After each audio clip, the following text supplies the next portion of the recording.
नाम का एक सेठ अपनी पत्नी के साथ रहता था। उसका एक ही बेटा था जो व्यापार के काम से परदेश गया हुआ था। गांव के लोग सेठ के पास अपनी समस्याएं लेकर आते। रघुवंशी गांव का सेठ होने के साथ अक्लमंद भी था, इसलिए उसको लोगों की समस्याएं सुलझाने में बहुत आनंद आता था। उसको इस बात से खुशी होती थी कि लोग उसकी अक्लमंदी को पहचानते थे और मानते भी थे। एक दिन की बात है, एक बूढ़ा आदमी सेठ जी के पास आया और बोला, सेठ जी, मेहरबानी करके मेरी मदद कीजिए, मेरे पड़ोसी ने मेरी बकरियां चुरानी है।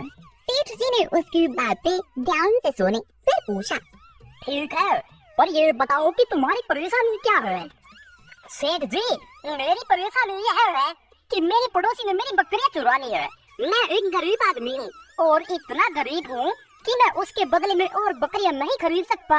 सेठ जी ने पड़ोसी से पूछा, और तुमको इसके बारे में क्या कहना है।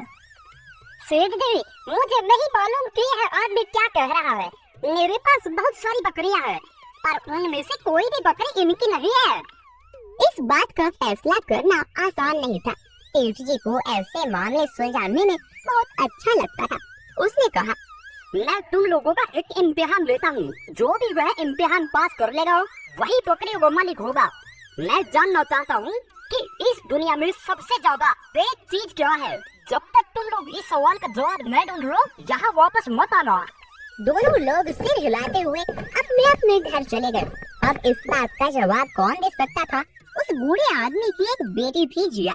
वह जितनी सुंदर थी उतनी ही अक्लमंद भी थी।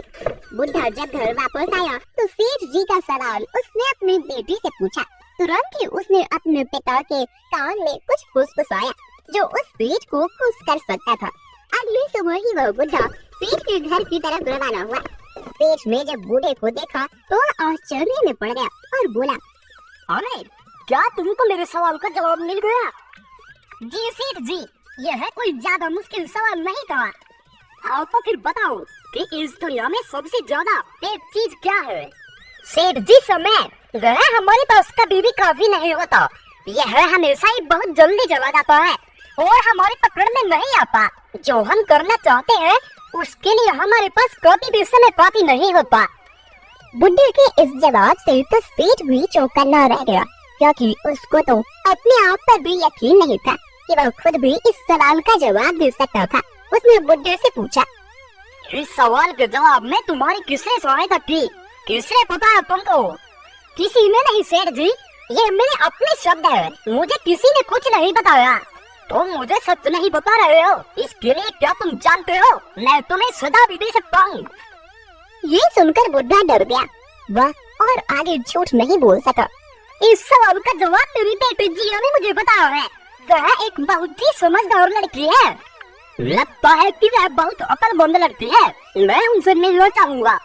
जी ठीक है सेठ जी, मैं कल ही अपनी लड़की को आपके पास लेकर आऊंगा। अगले दिन ही वह बुढ़ा अपनी बेटी को सेठ जी के पास ले आया। सेठ जी तो पहले ही उसकी अक्लमंदी का सिक्का मान गया था और उसको देखकर तो वो उसकी सुंदरता का भी सिक्का मान गया और बोला, तुम बहुत अक्लमंद हो और साथ में सुंदर भी। यह मेरे लिए बड़ी इज्जत की बात होगी अगर तुम मेरे बेटे के साथ शादी कर लो। जिया ने जवाब दिया, सेठ जी, यह बात बोलकर तो आपने मेरे घर की इज्जत ही बढ़ा दी। हालांकि सेठ जी इस बात से बहुत खुश था कि उसको इतनी सुंदर और अक्लमंद बहू मिल जाएगी, पर वह उससे डरा हुआ भी बहुत था, क्योंकि वह वाकई बहुत अक्लमंद थी। वह नहीं चाहता था कि वह उसके पास आने वाले मामलों में दखल दे। वह अपनी इज्जत को, जो उसको अपनी अक्लमंदी की वजह से मिली हुई थी, किसी से बांटना नहीं चाहता था, अपनी पत्नी से भी नहीं। तो सेठ जी ने उससे कहा, जो कुछ भी मेरे घर में है वह सब तुम्हारा है और तुम्हारे लिए मेरे घर में बस एक ही नियम होगा कि तुम मेरे सामने आए हुए मामलों में कोई दखलंदाजी नहीं दोगी। अगर तुमने यह नियम तोड़ा तो मैं तुमको तुम्हारे पिता के घर भेज दूंगा। जी ठीक है, आप जैसा बोलोगे मैं वही करूँगी। कुछ दिन के बाद जब सेठ जी का लड़का व्यापार करके परदेश से अपने घर आया तो सेठ जी ने अपने लड़के की शादी जिया से कर दी। कुछ समय तक तो सब ठीक चलता रहा। सेठ जी के पास लोग अपने मामले लेकर आते और वह उनको सुलझाते और जिया अपने घर के काम में लगी रहती। अक्सर वह सेठ जी के फैसलों को ठीक ही मानती थी। एक दिन सेठ जी ने दो लड़कों को एक पहेली दी जो अपनी भेड़ों पर लड़ रहे थे। जो सचमुच में भेड़ का मालिक था, वो लड़का उस पहेली को लेकर बहुत परेशान था। यह सब देखकर जियो से रहा नहीं गया। उसने उस लड़के से पूछा, भैया तुम इतने परेशान क्यों हो? सेठ जी ने मुझे बिल्कुल ही नामुमकिन काम दे रखा है। उसमें हमें एक एक अंडा दिया है और कहा है जो कोई इस अंडे के बच्चे को मुझे सुबह लाकर दिखाएगा, भेड़ें उसी की होंगी। जियो जानती थी कि उसको उस लड़के की सहायता नहीं करनी चाहिए, पर इसका हल बहुत ही साफ था और वह लड़का उस काम को लेकर वाकई बहुत परेशान था। तो वह उसको उसके काम का हल बताए बिना न रह सकी। उसने लड़के से कहा, सेठ जी के पास थोड़ा सा चावल लेकर जाओ और उससे कहो कि वह उस चावल को आज ही धो दे, ताकि तुम कल सुबह उस अंडे में से निकले बच्चे को वह मुलायम ताजा चावल खिला सको। उसको भी पता चल जाएगा कि एक दिन में चावल उगाना उतना ही नामुमकिन है जितना आज के अंडों में से सुबह चूजे का निकलना। लड़का यह सुनकर बहुत खुश हुआ। वह तुरंत ही सेठ जी के पास चावल लेकर गया और जो शब्द जिया ने उससे कहे थे उसने वही शब्द जाकर सेठ जी से कह दिए। पर सेठ जी यह सुनकर खुश नहीं हुआ, वो बहुत गुस्सा हुआ। उसने पूछा, किसने कहा तुमसे यह सब? किसने दिए तुम्हें चावल?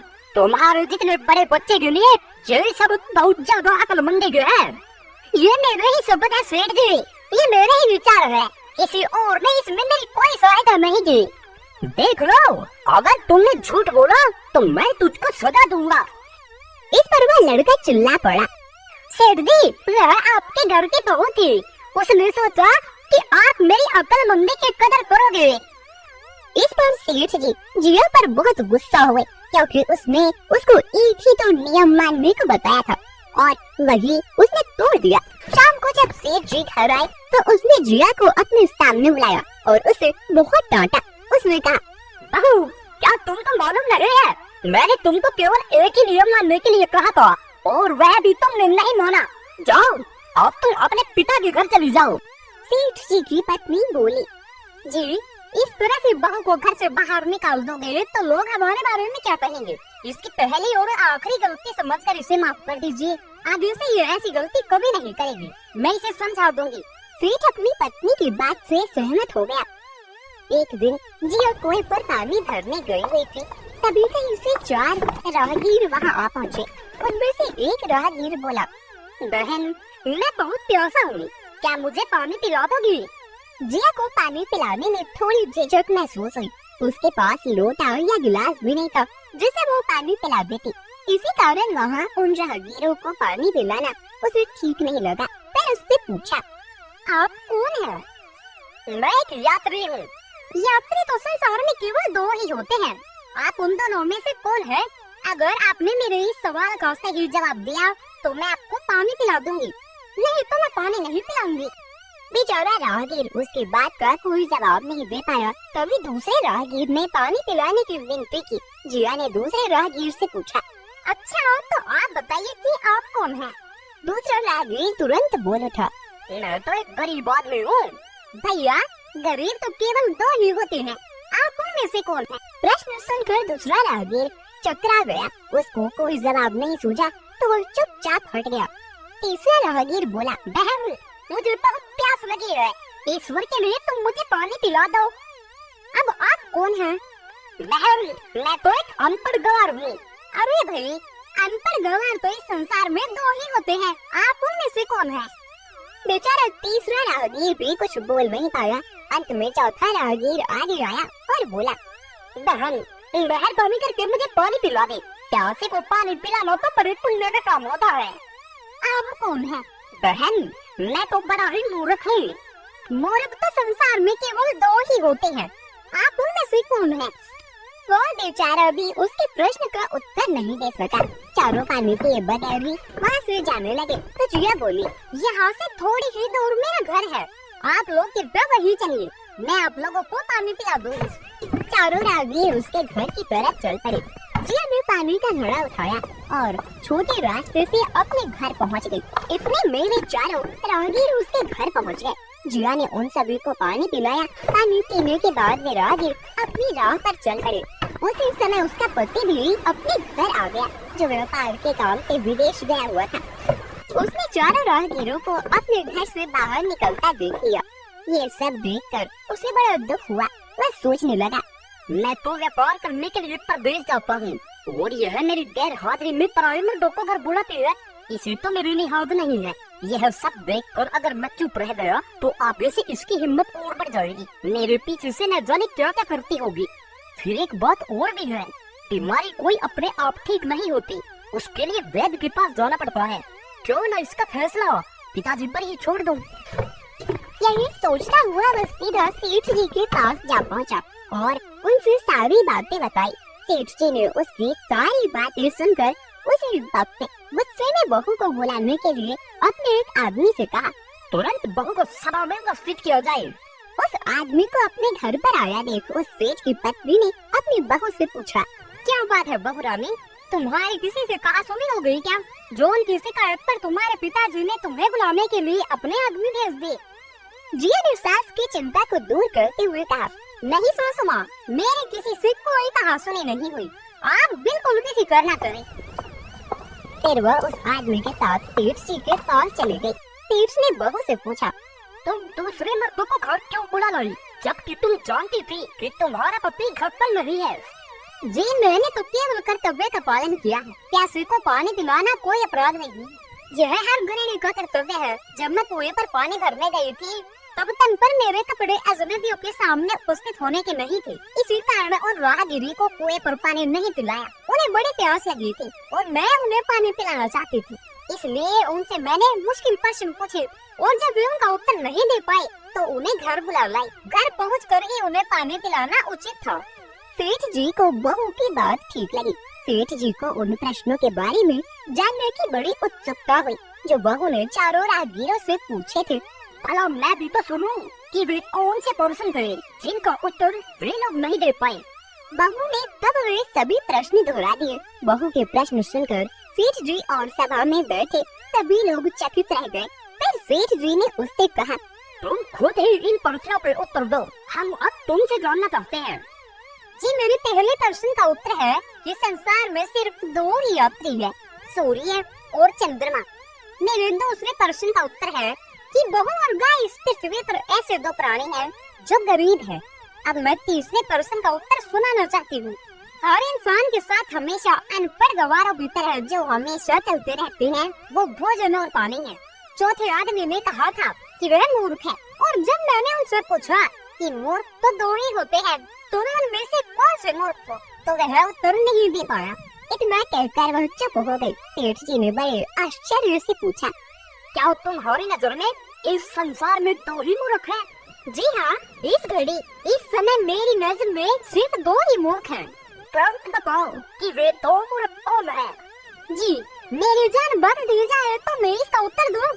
सेठ जी को बड़ी उत्सुकता थी यह जानने की कि वे दो मूर्ख कौन हैं, तो उसने तुरंत बहू से कह दिया, तुम बेफिक्र होकर कहो, हम वचन देते हैं तुम्हें कोई सजा नहीं दी जाएगी। पहले मूर्ख तो मेरे पति जी हैं, जिन्होंने पूरी बात जाने बिना ही अपनी पत्नी की शिकायत अपने पिता से की। अगर इन्हें शक हुआ ही था तो यह पहले मुझसे पूछ तो लेते, मैं खुद इन्हें सारी बात बता देती। इस तरह घर परिवार की बेइज्जती तो नहीं होती। उसके पति को अपनी गलती का एहसास हुआ। सेठ जी ने तब पूछा, और दूसरा मूर्ख कौन है? दूसरा मूर्ख खुद इस गांव का सेठ है, जिन्होंने अपनी बहू की मान मर्यादा का जरा भी ख्याल नहीं किया और बिना सोचे समझे बहू को बड़ी सभा में बुला लिया। बहू की बात सुनकर सेठ जी पहले तो क्रोध से आग बबूला हो गया, परंतु तभी सारी बातें उसकी समझ में आ गई। समझ में आने पर सेठ जी ने बहू से माफी मांगी। बहुत समय पहले की बात है, एक गांव में चरणदास नाम का आदमी अपनी पत्नी कलावती के साथ रहता था। अगर कभी कोई झूठ या ठगी बात करता तो चरणदास इन दोनों में मास्टर थे।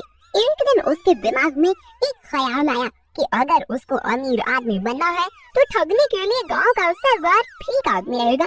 दुनिया में उसके पास बस अब एक ही चीज बाकी रह गई थी, वह थी उसकी बकरी। नहीं, उसके पास दो चीजें थी। अगर तुम उसे गिनो तो क्योंकि साथ में उसकी पत्नी भी तो थी। एक दिन उसने अपनी पत्नी से कहा, मैंने अमीर बनने के लिए एक तरकीब सोची है, उसमें तुमको और बकरी दोनों को मेरी सहायता करनी पड़ेगी। क्योंकि अब केवल तुम दोनों ही मेरे पास रह गए हो और तुम तो मेरे लिए बहुत ही कीमती हो। खास करके इस समय अपनी तरकीब को काम में लाने के लिए मुझे तुम्हारे सोने के हार की जरूरत पड़ेगी, जो मैं अपनी बकरी को दूंगा। जी ठीक है, आप जैसा बोलोगे मैं वही करूंगी, लेकिन इस बात का ख्याल रखना कि वो हार तुम्हारी माँ यानी मेरी सास की आखिरी निशानी है। अगले दिन उसने अपनी पत्नी का सोने का हार लिया और उसके कई छोटे छोटे टुकड़े कर दिए। उनमें से एक टुकड़ा उसने बकरी के चारे में मिला दिया। बाद में जब बकरी ने नींद की तो उसमें वो सोने का टुकड़ा चमक रहा था। उसने फिर एक बार बकरी के चारे में एक सोने का टुकड़ा मिला दिया और बकरी को लेकर वह गांव के सरदार के घर पहुंचा और आवाज लगाई, सरदार की जय हो, सरदार अमर रहे। कहो मेरे बच्चे, कैसे आना हुआ? सरदार, मेरे पास एक बहुत ही खास खबर है जिससे आप सबसे अमीर आदमी बन सकते हो। तब तुम ये खबर अपने पास ही रखकर खुद ही अमीर क्यों नहीं बन जाते? क्योंकि इतनी अमीर तो केवल सरदारों को ही अच्छी लगती है। जहाँ पना, अगर मैं इतना अमीर बन गया तो मुझे यकीन है वह खजाना मुझसे आप ले लेंगे। इसलिए मैंने यह सोचा कि उसे मैं आपको अपने आप ही दे दूं। चरणदास, तुम बहुत ही अक्लमंद आदमी हो। बताओ क्या खबर है? चरणदास ने अपनी बकरी और उसकी लीद सरदार को दिखाई। सरदार को ऐसी बकरी देखकर बहुत आश्चर्य हुआ जो अपनी लीद में सोना निकालती है।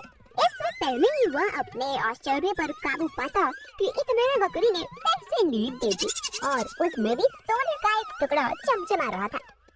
तुम इस बकरी का क्या लोगे?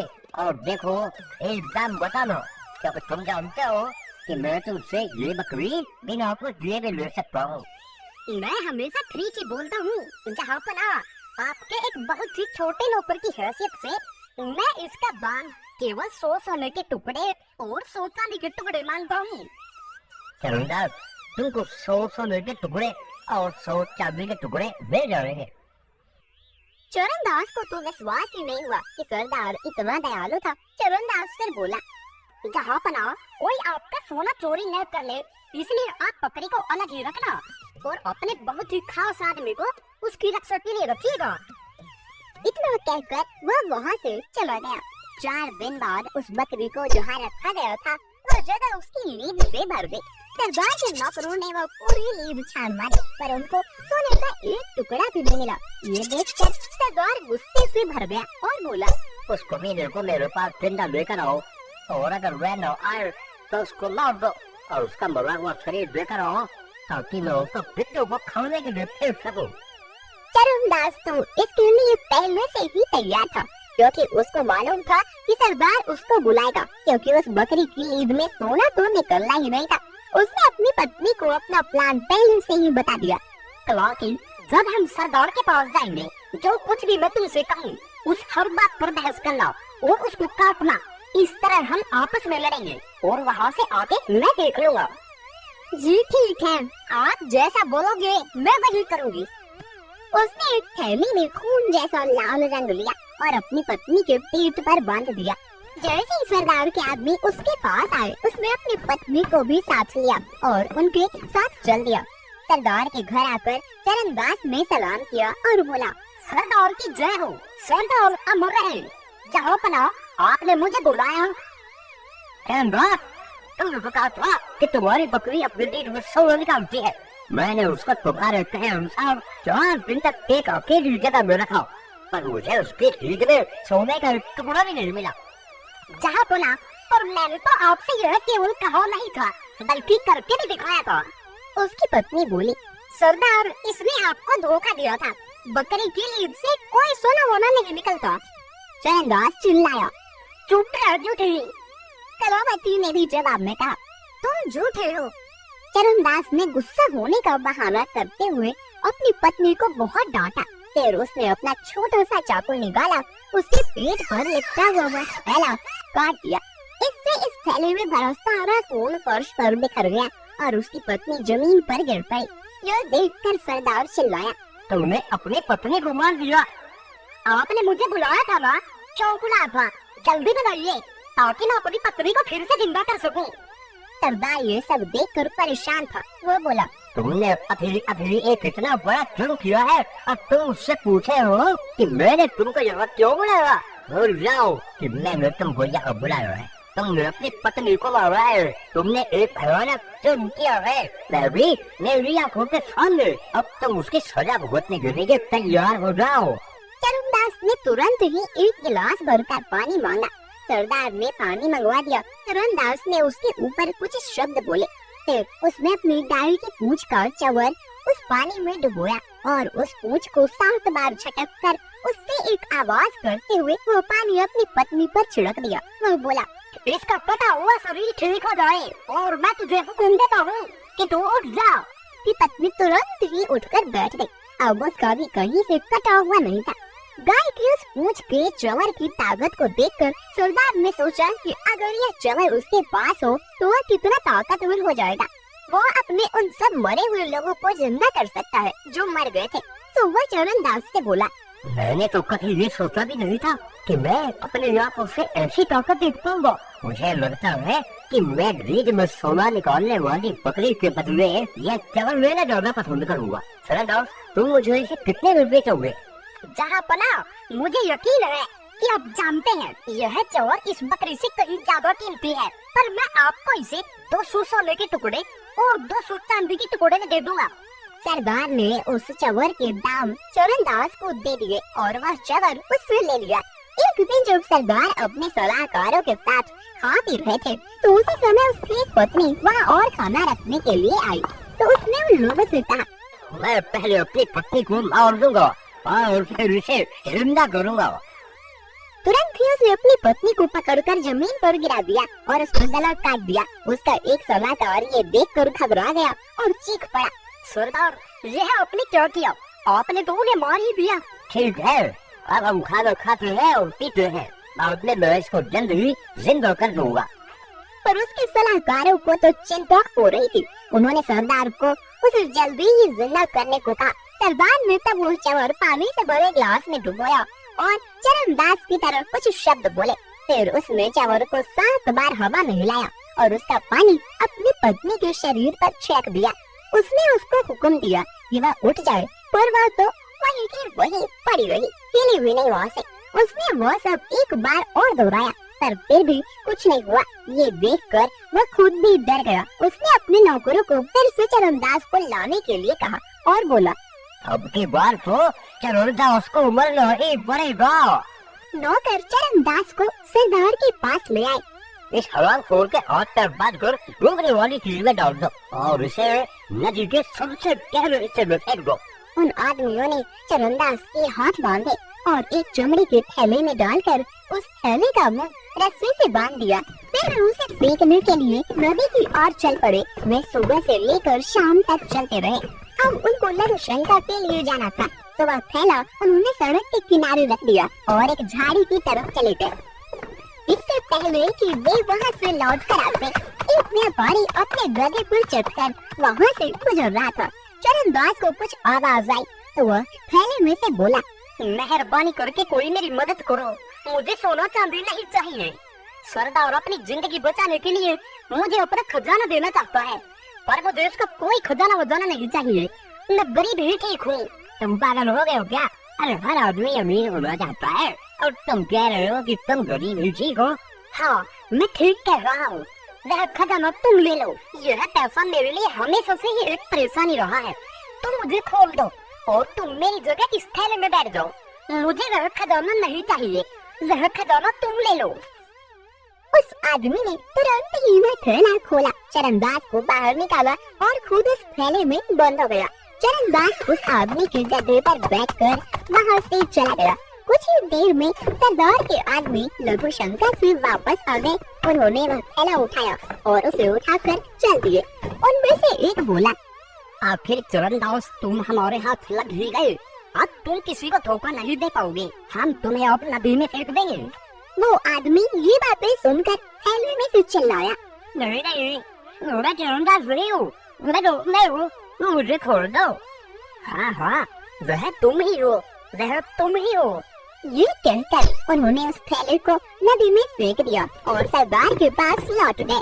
और इससे पहले कि सरदार के नौकर उसको सारी खबर बताते कि चरणदास गद्दी पर सवार होकर वहाँ आ पहुँचा, सरदार तो उसको देखकर कुछ बोल ही नहीं सका। चरणदास सरदार से बोला, सरदार सरदार, आपके पुरखों ने आशीर्वाद भेजा है। अच्छा हो अगर आप भी उनसे मिलने वहाँ चले जाएं। वे आपको बहुत याद करते हैं। वहाँ सोना और चांदी टनों में है। वे चाहते हैं कि आप खुद वहाँ जाकर वह सोना चांदी ले आएं। आपको वहाँ जरूर जाना चाहिए जहाँ मैं गया था। जब तक आप वहाँ से लौट कर नहीं आते तब तक मैं यहाँ रहता हूँ। यह सुनकर सरदार ने अपने गांव वालों को बुलाया और उनसे कहा, चरणदास ने मेरे पुरखों को देखा है, मैं भी उनको देखने जाना चाहता हूँ। जब तक मैं उनके दर्शन करके नहीं आता तब तक यह चरणदास ही तुम्हारा सरदार रहेगा। चरणदास ने सरदार के नौकरों से सरदार को वैसे ही चमड़े के थैले में बांधकर नदी के सबसे गहरे हिस्से में फेंक देने के लिए कह दिया। सरदार के आदमी सरदार को थैले में बांधकर नदी पर ले गए और उसको नदी में फेंक दिया। चरणदास ने उस गांव पर कई सालों तक राज किया और जब सरदार वापस नहीं आया तो वह उस गांव का असली सरदार बन गया। इस तरह से गांव का वह ठग गांव का असली सरदार बन गया।